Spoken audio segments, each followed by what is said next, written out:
Hello sir, कैसे हैं आप सब? आई होप सब अच्छे होंगे। और मैं आज आपको अपने इस नए वीडियो ट्यूटोरियल में आपको बताने वाला हूं कि आप टैली में किस तरह से मल्टीपल करेंसी को यूज़ कर सकते हैं, मल्टीपल करेंसी की ट्रांजैक्शंस को कैसे यूज़ कर सकते हैं, और उन पे होने वाला आप फॉरेक्स गेन या फॉरेक्स लॉस जो भी होता है, आप वो किस तरह से रिकॉर्ड करेंगे। तो चलिए आज हम स्टार्ट करते हैं वीडियो ट्यूटोरियल टैली का, जिसमें मल्टीपल करेंसी का यूज़ करना मैं आपको बताने वाला हूँ। तो चलिए स्टार्ट करते हैं। मैं पहले एक नई कंपनी क्रिएट कर लेता हूँ सर, और मैं कंपनी को नाम दे रहा हूँ फॉरेक्स। तो चलिए स्टार्ट। ओके इंडिया, यस, मैंने सब कुछ बिल्कुल जी, ये कंपनी मैंने क्रिएट कर ली है कंट्रोल ए से।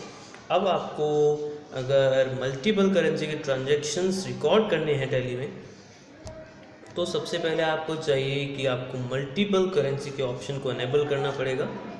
इसके लिए आपको करना क्या पड़ेगा सर? इसके लिए आप सबसे पहले जाएंगे अपने फीचर्स में F11 से, और जी जी देखिए मैं F11 से इसमें गया, और फिर अकाउंटिंग वाउचर्स में जाइए, सॉरी माफ़ कीजिए, अकाउंटिंग फीचर्स में।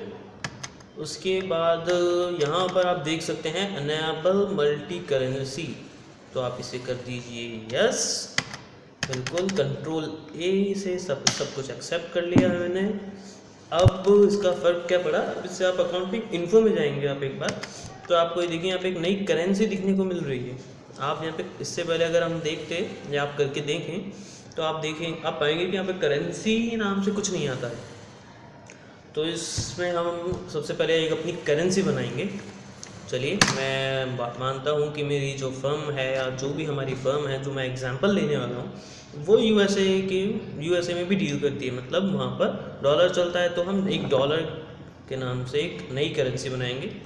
मैं गया क्रिएट में, सिंबल डाला मैंने डॉलर का शिफ्ट और 4 से, formal name is dollar DOLL यार डॉलर्स, और 2 ईयर्स, इसको मैंने कर दिया एक्सेप्ट। जी मैंने करेंसी बना ली है। अगर आप इसे देखना चाहें तो डिस्प्ले में जा सकते हैं। ये रुपीज़ आप देखेंगे कि यहाँ पर रुपीज़ पहले से आ रहा है, तो टैली में बाय डिफ़ॉल्ट रुपीज़ आता है, वही आएगा। और अभी आपने जो नया साइन क्रिएट किया है, नया डॉलर क्रिएट किया है, वो आप यहाँ पर देख सकते हैं, आपको इस तरह से कुछ दिखाई देगा।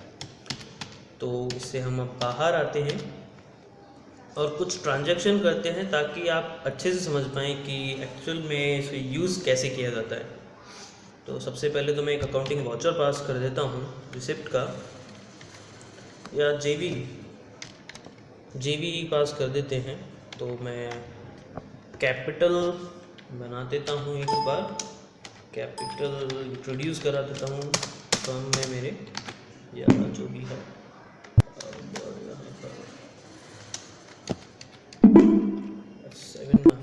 एक सेकेंड बस, मैं आपको बताता हूँ। F6 में मैं रिसिप्ट में गया, कैश अकाउंट, और यहाँ पे मैं डाल देता हूँ कैपिटल इनिशिएट कर देता हूँ 10 लाख से, मान लीजिए, ये लीजिए 1 करोड़ कर दिए मैंने, एक्सेप्ट कर लीजिए एंट्री। ठीक है, मैंने कर ली है ये। अब मेन पार्ट शुरू होता है कि अब मल्टीपल करेंसी के ट्रांजेक्शन को किस तरह से डालेंगे। अब इसके लिए मल्टीपल करेंसी के लिए सबसे आप पहले जाएंगे अकाउंटिंग वाउचर्स में, बिल्कुल नॉर्मली जो अपन करते हैं। F9 में मान लीजिए कोई परचेज़ कर रहा हूँ सबसे पहले, तो F9 में गया, सप्लायर इन्वॉइस नंबर, जो भी मेरी रेस्पेक्टिव पार्टी का इन्वॉइस नंबर है वो मैंने डाल दी, मान लीजिए S1 है, वो डाल दिया, डेट मैंने डाल दी है। अब पार्टी नेम में जिससे आपने परचेज़ की, अब इसे क्रिएट करना पड़ेगा। Alt+C प्रेस करें अपने कीबोर्ड से, और क्रिएशन लेजर में जाएं, सेकेंडरी होता है ये। अब मैं इसमें डाल देता हूँ, मान लीजिए मैंने परचेज़ की है क्रिस एंड कंपनी से, तो क्रिस एंड कंपनी मैंने जी हाँ इसे परचेज़ की है। तो ये मेरे सन्ड्री क्रेडिटर्स हैं, क्योंकि परचेज़ कर रहा हूँ तो इन्हें फ्यूचर में पेमेंट करना होगा। अब मेन बात यहाँ शुरू होती है, करेंसी ऑफ लेजर। सर इसको आपको डॉलर में डालना पड़ेगा, क्योंकि ये आपकी यूएसए की कंपनी है, यूएसए की फर्म है, और जब तक आप डालेंगे नहीं डॉलर तब तक ये रुपीज़ में ही उसे डील करता जाएगा।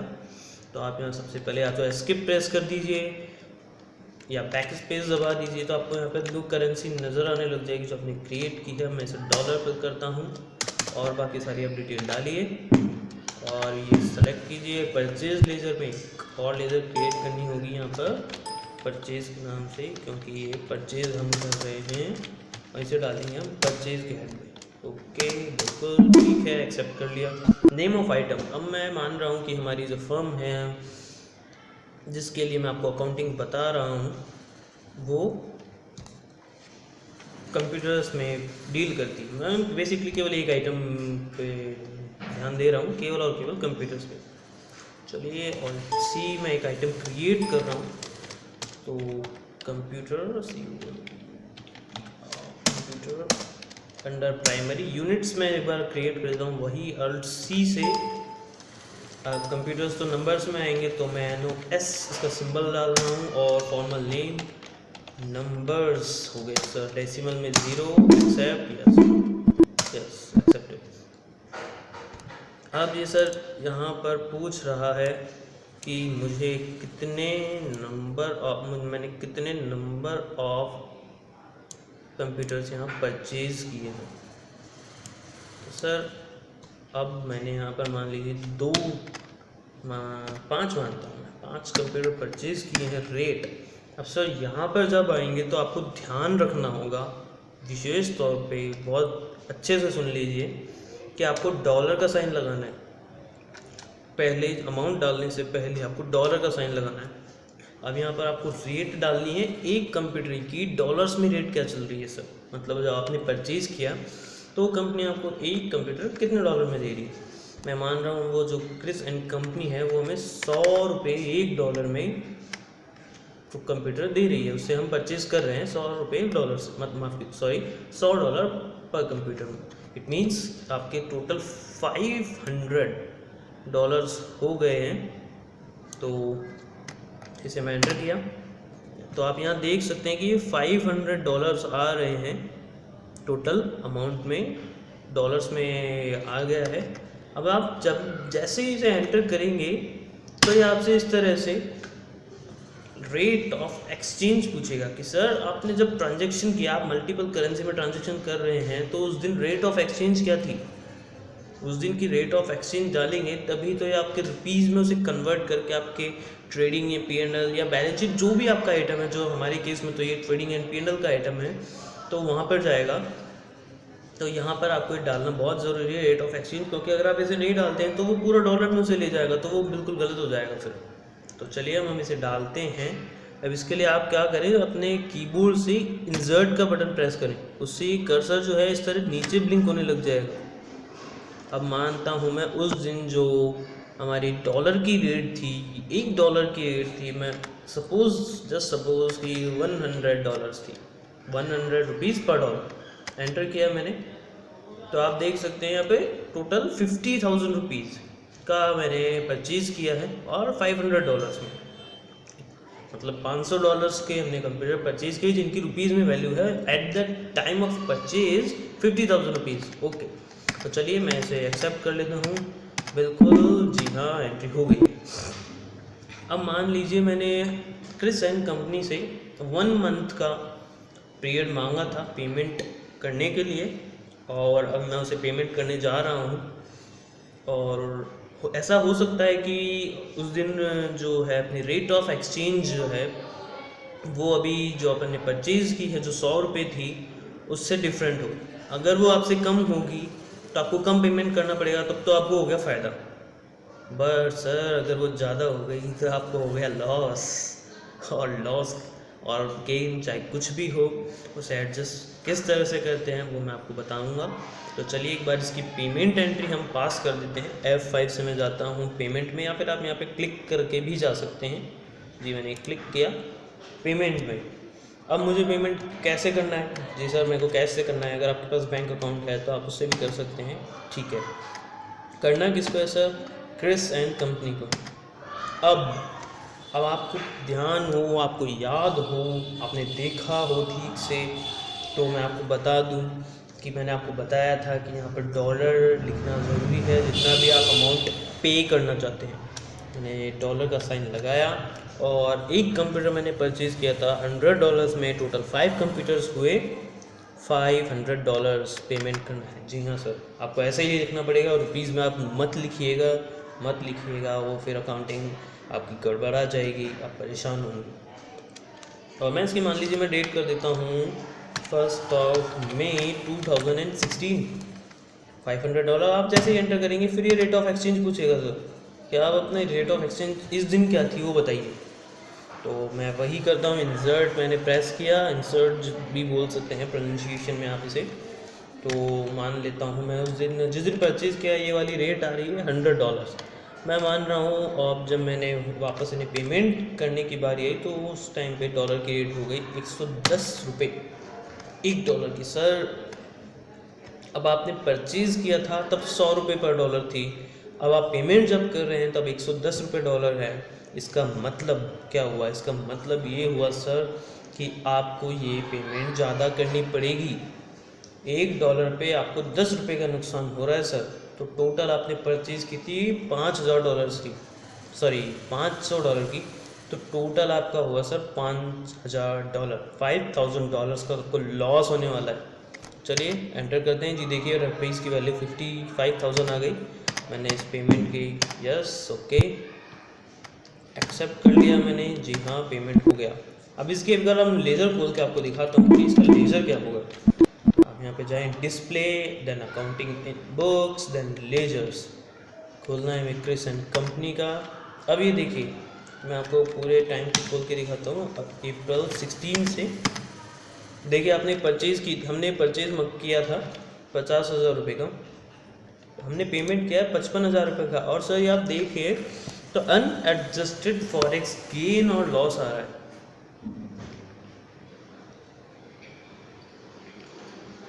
₹5,000 का। तो आपको इसको एडजस्ट कराना पड़ेगा। वो कैसे कराएंगे वो मैं आपको बताता हूँ। और अब ये जो आपको 5,000 का लॉस हुआ है यहाँ पे आपको क्लियरली शो हो रहा है क्योंकि यहाँ पे अकाउंट पूरा मैच्ड है। और टैली तो आपको पता ही है कि ड्यूअल अकाउंटिंग सॉफ्टवेयर है, तो पूरा अकाउंट आपका मैच हो जाता है। तो अब ये कहाँ पर शो हो रहा है? अब सबसे पहले प्रॉफिट एंड लॉस खोलते हैं। अब प्रॉफिट एंड लॉस में तो सर केवल परचेज आ रहा है। आपका जो 5,000 का लॉस था वो गया कहाँ? और क्लोजिंग स्टॉक में आपके पास कंप्यूटर आ रहा है 50,000 का ही, जबकि पेमेंट आपने किया है 55,000 का, वो गया था। जी सर वो आपका गया बैलेंस शीट में। जी हाँ बैलेंस शीट में वो आपकी ये देखें unadjusted forex gain and loss, यानी आपको एडजस्ट कराना है। टैली बाय डिफ़ॉल्ट उसे एडजस्ट नहीं करता है, उसे आपको एडजस्ट कराना पड़ेगा। तो मैं आपको बताता हूँ लॉस है किस तरह से एडजस्ट कराएंगे। तो इस लॉस को एडजस्ट कराने के लिए सबसे पहले आप जाएं अकाउंटिंग इन्फो में, फिर वाउचर टाइप्स, एक नया वाउचर सर हम क्रिएट करते हैं और मैं नाम दूंगा इसको फॉरेक्स लॉस के नाम से। जी हाँ select type of voucher, general में डालें सर इसे, जैसे अंडर जनरल में डालें, स्टॉक जनरल में नहीं डालें क्योंकि ये जो एडजस्टमेंट एंट्री हम पास करने जा रहे हैं वो एक अकाउंटिंग एंट्री है, ना कि स्टॉक की कोई एडजस्टमेंट एंट्री। इसे एक्सेप्ट करें, जनरल ऑटोमेटिक पे रहने दें, advance consideration no, okay yes yes okay. Name of class sir, name of class में भी आप यही लिखेंगे फॉरेक्स लॉस। अब आप जहाँ पे जैसे ही एंटर करेंगे फिर आपसे एक नया डायलॉग बॉक्स खुलेगा और ये पूछेगा कि क्या आप ये जो नया लेजर बना रहे हैं वो क्या फॉरेक्स गेन और लॉस के लिए, एडजस्टमेंट के लिए? जी हाँ सर बिल्कुल इसी के लिए है, इसे यस कीजिए। जी मैंने यस किया, एंटर किया और यहाँ पे आपको एक लेजर का नाम पूछ रहा है तो आपको यहाँ एक लेजर और डालना पड़ेगा फॉरेक्स लॉस, जिससे कि वो आपके प्रॉफिट एंड लॉस में इफेक्ट डाल सके। फॉरेक्स लॉस डाला मैंने, इसको डाला इनडायरेक्ट एक्सपेंसेस में। जी ये लीजिए ओके यस, इसको यस कर एक्सेप्ट कर लीजिए ओके। हमारा एक वाउचर क्रिएट हो गया है। अब इसको एडजस्टमेंट कैसे होगी सर? तो आप जाइए अकाउंटिंग वाउचर्स में, एक वाउचर आपको डालना पड़ेगा, एक एंट्री पास करनी पड़ेगी, ट्रांजैक्शन एंटर करना पड़ेगा। हम हम जाते हैं अकाउंटिंग वाउचर्स में। तो ये इसकी एंट्री पास होगी जनरल में F7 से, या फिर यहाँ पर आप क्लिक करके शॉर्ट में जा सकते हैं। F7 आप जैसे ही प्रेस करेंगे तो सर आपसे पूछेगा कि किस तरह का किसकी एंट्री पास करनी है, आपको जनरल पास करनी है, आपने जो फॉरेक्स लॉस में जो जनरल क्रिएट की थी उसके नाम से पास करनी है। तो आप फॉरेक्स लॉस एंटर करें, क्लास में भी फॉरेक्स लॉस लिखें। अब यहाँ पर आपको उस लेजर का नाम लिखना पड़ेगा जिससे आपको लॉस हुआ है। आप जैसे ही क्रिस एंड कंपनी में डालता हूँ तो देखिए सर ये 5000 का लॉस अपने आप बुक हो चुका है ऑलरेडी अपने यहाँ। जी हाँ, इस एंट्री को एक्सेप्ट कर लीजिए। ओके डन, एंट्री आपने कर ली, उसको सक्सेसफुली आपने लॉस को रिकॉग्नाइज कर लिया। अब मैं आपको उसकी लेजर खोल के दिखाता हूँ सर कि आपकी जो लेजर है वो क्या बोलती है क्रिस एंड कंपनी की। क्रिस एंड कंपनी खोला मैंने, पूरा खोलता हूँ अप्रैल 16 से। ये देखिए सर आपने यहाँ 50,000 का परचेज़ किया, 55,000 पेमेंट किया, एक फॉरेक्स लॉस की एंट्री आ गई जो पहले अनएडजस्टेड फॉरेक्स गेन या लॉस के नाम से आ रही थी। अब इसका इफेक्ट कहाँ जा रहा है ये भी अब मैं आपको दिखा देता हूँ। पहले वो आ रहा था बैलेंस शीट में, पर अब वो आ रहा है P&L में, प्रॉफिट एंड लॉस अकाउंट में या इनकम स्टेटमेंट आप इसे कह सकते हैं। ये देखें इनडायरेक्ट एक्सपेंस आ रहा है सर 5,000 रुपीज़ का। यहाँ पर लॉस हमने रिकॉग्नाइज सक्सेसफुली कर लिया है। और बैलेंस शीट अगर हम खोल के देखें तो यहाँ पर से वो गायब हो चुका है। तो ये तो क्लियर है कि वो हमने अकाउंटिंग एंट्री बिल्कुल ठीक की है। अब मैं आपको एक गेन की एंट्री और बता देता हूँ कि अगर आपके पास गेन होगा तो आप उसे किस तरह से रिकॉग्नाइज करेंगे। सर प्रोसेस पूरा यही है, बस थोड़ा बहुत हल्का सा फ़र्क है, बहुत मामूली सा, बहुत ही कमतर जैसे कहूँगा मैं। तो चलिए एक अकाउंटिंग वाउचर हम पास करते हैं सेल का। सर मैं गया सेल में F8 से, या यहाँ पे क्लिक करके रेफरेंस नंबर मान लीजिए मेरी सेल 1 है ये, तो मैं इसे सेल 1 ही डाल देता हूँ। पार्टी, एक नई पार्टी मैं क्रिएट कर रहा हूँ। अब हम किसको यहाँ पर सेल कर रहे हैं उस पार्टी का लेजर हम क्रिएट कर देते हैं।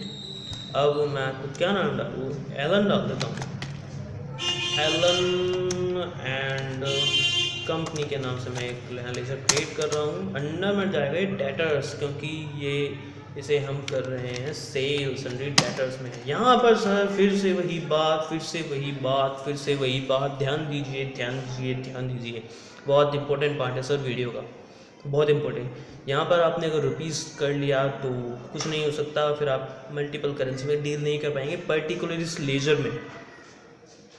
यहाँ पर आपको ने डालना है, एस्केप प्रेस करें या फिर बैक स्पेस, या जो बैक स्पेस या एस्केप प्रेस करके आपको लिस्ट आ जाएगी यहाँ पर जिसमें करेंसी में आपको इसमें लेजर का ट्रांजैक्शन करना है। तो मैंने इसे सेलेक्ट किया डॉलर, पूरी डिटेल डाल लीजिए, आपको डालनी है तो ओके सेलेक्ट कर लिया मैंने, ठीक है। एलन कंपनी यहाँ पर आ गया, डिस्पैच डिटेल वगैरह आपको डालने की ज़रूरत नहीं है। सेल्स लेजर में एक नई लेजर क्रिएट कर दें सेल्स की, और इसे अंडर डाल दें आप सेल्स में, sales counts, okay yes perfect. Name of item, अब सर हमने कंप्यूटर परचेज़ किया है तो डेफिनेटली सेल भी वही होगा। ऐसा तो हो नहीं सकता कि हमने कंप्यूटर परचेज़ किया है तो हम कोई सीमेंट सिर्फ सेल कर दें। तो चलिए यहाँ आइटम क्रिएट करने की ज़रूरत नहीं है, हम गए कंप्यूटर पे। हमारे पास यहाँ पे आप देख सकते हैं 5 नंबर्स दिखाता है कि हमारे पास कितना स्टॉक है। अभी 5 नंबर्स का स्टॉक है। अब मान लीजिए मैं इसे 2 कंप्यूटर सेल कर रहा हूँ, केएल और केएल 2।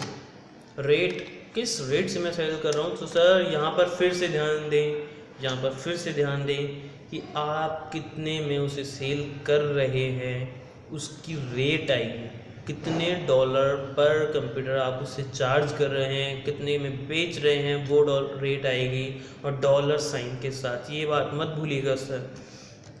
तो मैंने लगाया यहाँ पे डॉलर का साइन। अगर आप यहाँ पर ये भूल जाएंगे तो बहुत गड़बड़ हो जाएगी, फिर ये रुपीज़ में ट्रांजैक्ट हो जाएगा और फिर आप परेशान होंगे कि मैंने क्या किया, फिर आप एंट्री डिलीट करेंगे, फिर वापस आपको करना पड़ेगा। तो चलिए मैं डालता हूँ इसे $150, और मैं जैसे यहाँ पर आप एंटर करेंगे फिर वो रेट ऑफ एक्सचेंज पूछेगा कि सर रेट ऑफ एक्सचेंज बताइए। जब आपने ट्रांजैक्शन किया उस दिन रेट ऑफ एक्सचेंज बताएं। मैं कहता हूँ जी सर ओके, इंसर्ट मैंने वही प्रेस किया जैसे आपको बताया था इंसर्ट का। अब मैं इस दिन मान रहा हूँ कि रेट ऑफ एक्सचेंज इस दिन थी 120 रुपये जब मैंने उसे सेल किया। तो देख ही सकते हैं आप कि यहाँ पर टोटल $300 होते हैं। और मैंने इसे सेल किया है टोटल 36,000 रुपीज़ में। 36,000 है जी हाँ, मैंने ये सेल एंटर कर ली है। ओके, अब सेल की है, पैसे मिलेंगे सर, सेल की है, रुपये मिलेंगे अब तो अब मान लीजिए उससे रिसिप्ट आएगी हमारे पास, और उस दिन रेट ऑफ एक्सचेंज डिफरेंस है। चलिए F6 में गया मैं और मैंने डाला कैश में, मुझे मिला है सर कैश। ओके, और मिला किससे सर, आपको याद हो तो LNN कंपनी। ओके, तो मिला कितना है सर, यहाँ पे भी डॉलर का साइन लगाना है एंड लगाना है। मैंने डॉलर का साइन लगाया, ये लीजिए। इसे 2 कंप्यूटर सेल किए थे सर, 150 रुपये एक कंप्यूटर के चार्ज किए थे। तो यहाँ पर मैंने इसे टोटल लेने हैं $300 डाले मैंने, एंट्री की। फिर यहाँ पर रेट ऑफ एक्सचेंज पूछेगा कि सर इस दिन भी रेट ऑफ एक्सचेंज बताइए क्या था। अब मैं आपको यहाँ बता रहा हूँ गेन का एडजस्टमेंट बताना है, तो मैं यहाँ पर मान रहा हूँ कि उस दिन रेट ऑफ एक्सचेंज बढ़कर सर 150 रुपये हो गई। आपको टोटल लेने थे 36,000 आप जस्ट, और आपको मिलेंगे 45, तो 9,000 का गेन हो चुका है सर आपको। कॉन्ग्रेचुलेशंस। पहले आपको लॉस हुआ था जब आपने परचेज किया था, पर आपने 2 कंप्यूटर बेचे और रेट ऑफ एक्सचेंज हाई कर गई, अपने बहुत ज़्यादा बढ़ गई, तो आपको फ़ायदा हो गया। मैं एंट्री करता हूँ, ये लीजिए 45,000 एंट्री हो गई। अब एक बार इसकी और लेजर खोलते हैं हम लोग, तो देखते हैं इससे हुआ क्या। अब हमने खोलना है LNN कंपनी जी, खोला। और अब आप यहाँ देखें, आपने सेल की थी सर 36,000 फर्स्ट एंट्री में, सेकेंड एंट्री में आप देखें 45,000 की आपको रिसिप्ट हुई है कैश में या बैंक में, what ever mode it is, और 9,000 का ये अनएडजस्टेड फॉरेक्स गेन और लॉस आ रहा है। तो सर इसको भी हम एडजस्ट कराते हैं, वैसे ही एडजस्ट कराएंगे जैसे अभी हमने कराया था। अकाउंट्स इनको में जाइए, वाउचर टाइप्स क्रिएट करें। अब हम ऐसे क्रिएट करेंगे फॉरेक्स गेन से सर, क्योंकि गेन हो रहा है यहाँ पर। टाइप ऑफ वाउचर में वही जनरल, अंडर जनरल रखेंगे, सब कुछ ओके। यहाँ पर भी हम रखते हैं फॉरेक्स गेन। फिर से आप एंटर करेंगे तो ये पूछेगा कि क्या आप उसके लिए यूज़ कर रहे हैं एडजस्टमेंट के लिए, जो कि फॉरेक्स और लॉस की है। जी हाँ, यस। फिर एक यहाँ पर लेज़र क्रिएट करेंगे फॉरेक्स गेन के नाम से, उसे डालेंगे हम इनडायरेक्ट इनकम्स में सर डाला, क्योंकि गेन हमारी इनकम है, फ़ायदा हुआ है हमें। जी हाँ, एक्सेप्ट किया, ओके, यस, डन। अब सर आप जाएं वापस अकाउंटिंग वाउचर्स में। जी मैं गया, फिर से वही F7 अगर आप प्रेस करेंगे तो यहाँ पे आपको बताएगा कि आपको सर किसकी एंट्री पास करनी है। जी मुझे फॉरेक्स गेन, क्लास क्या है सर, फॉरेक्स गेन ही है सर। अब किससे मिला है वो मैटर करता है सर, LNN कंपनी से। सर कितना, 9,000 आप देख सकते हैं, जो डिफरेंस आ रहा था इसकी लेजर में वो भी इतना ही था। तो यहाँ पर अपने आप आ जाता है, आपको कुछ कैलकुलेट करना नहीं पड़ेगा पहले से। तो इसे मैं एंटर कर देता हूँ, बिल्कुल एंट्री मैंने कर ली है सक्सेसफुली। और मैं एक बार आपको इसकी लेजर खोल के दिखाता हूँ LNN कंपनी की। तो ये देखिए आप, जो फॉरेक्स अनएडजस्टेड आ रहा था वो फॉरेक्स गेन के नाम से आ गया है। तो आप इस देख सकते हैं, ये ऐसा हो गया है। Balance sorry profit and loss account में हम खोल के देखें तो ये देखें सर, इनडायरेक्ट एक्सपेंसेस 5,000 का लॉस जो आपको हो रहा था क्रिसेंट कंपनी से, जो आपने परचेज किए थे उससे कंप्यूटर्स, उस पर हुआ था। और आपको इनका इनडायरेक्ट इनकम हो चुकी है 9,000 की LNN कंपनी से। अगर आप यहाँ पे खोल के देखना चाहें तो जा सकते हैं, ड्रिल डाउन की फैसिलिटी देता है वैसे भी अपन को। टैली सॉफ्टवेयर बहुत कस्टमाइज्ड है, I just really love it. तो मैंने आपको ये बताया आज इस वीडियो में कि आप किस तरह से मल्टी करेंसी ये ट्रांजैक्शन यूज़ कर सकते हैं। और अगर सर अब आपको और कोई ट्रांजैक्शन करना है तो आपको बार बार अकाउंटिंग वाउचर क्रिएट नहीं करना पड़ेगा, और आपको ये किसी भी तरह की ये करेंसी अगर और कोई आती है डॉलर के अलावा तो केवल वही क्रिएट करनी है।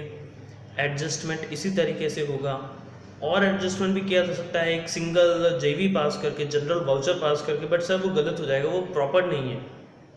वो अगर आप हम देखें तो प्रॉपर नहीं है, आप डायरेक्टली उनको डाल देंगे बट वो सही होगा नहीं।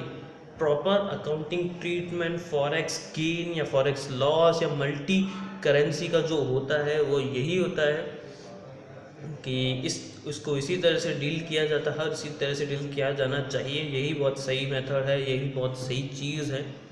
तो चलिए सर, अगर आपको ये वीडियो अच्छा लगा हो तो प्लीज़ यार थम्स अप दे देना, मतलब लाइक कर देना, कमेंट करो, शेयर करो और चैनल सब्सक्राइब भी कर लेना सर।